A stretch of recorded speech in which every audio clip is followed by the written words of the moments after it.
Hey folks, Nathan here from the Star Wars Timeline Gold, Star Wars Beyond the Films, and the Star Wars Gaming Podcast Cloud City Casino over at StarWarsReport.com, bringing you a look at the last of the products from the Star Wars Legion Wave 1 set of expansions.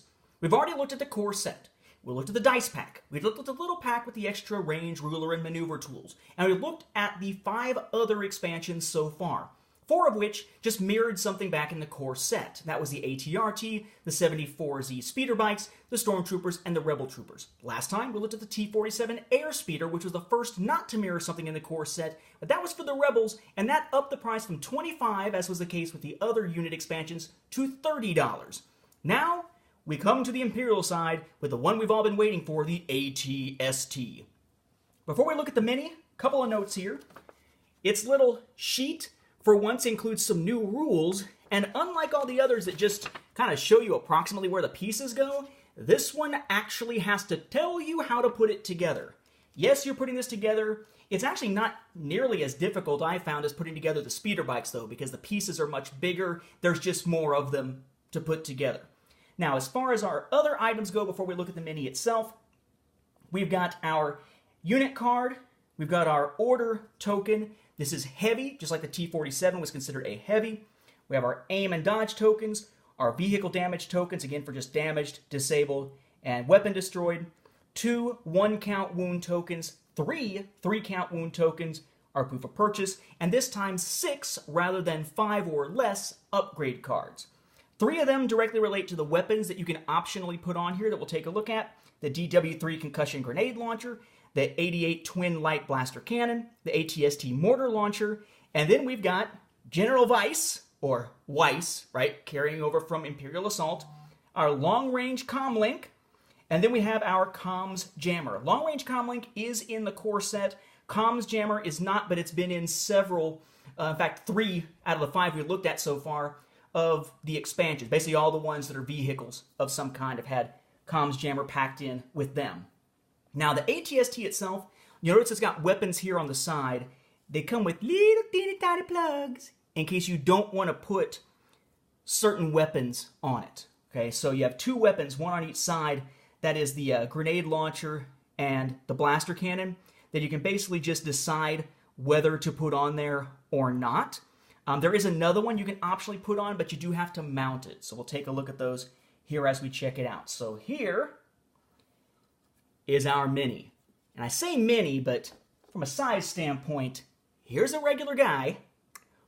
Holy shit. That is some serious size difference.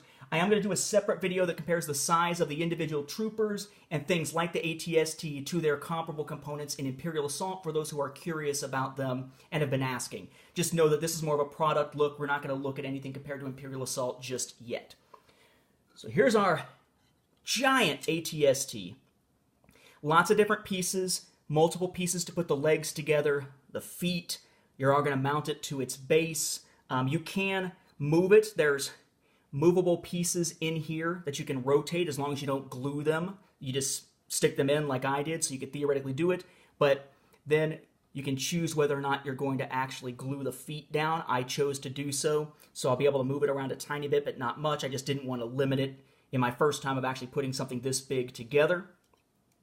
Lots of great detail there. You have your cannon here that can move. That's sort of its regular weapon there. This is one of the things that you can add.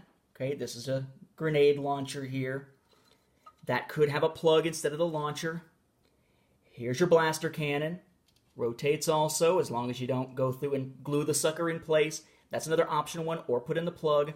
This is your mortar launcher. This one has no plug, no place to actually attach it. Instead, it's got a little flat circular disc part on the opposite side where you can put the glue to attach it to your Mini. But know that you are gluing it in place, not plugging it in place. You're not opening it to put anybody in or anything like that.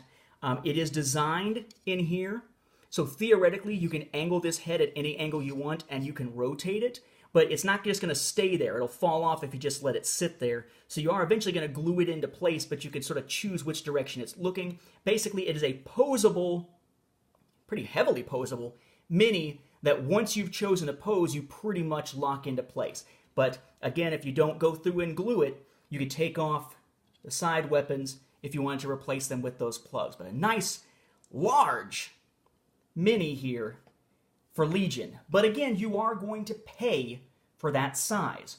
This is a $50 expansion for Legion. Okay, so basically you could buy one of these, or you could buy two of the ATRT, the speeder bikes, the Stormtroopers, or the Rebel Troopers, and this is almost twice the cost of the Airspeeder, which was only $30. But it's pretty badass, it's huge, it's imposing, and freaks people out on the battlefield. It is a nicely designed mini here for Star Wars Legion. Because of its level of detail, I'd say it's probably worth, if not this price, just compared to the others, but certainly worth what you could get it for at like Miniature Market or somewhere like that, where you can get it at least a little bit of a discount too, if nothing else, to cover shipping, right? But definitely an interesting one here to add to your army if you're playing as the Imperials in Star Wars Legion.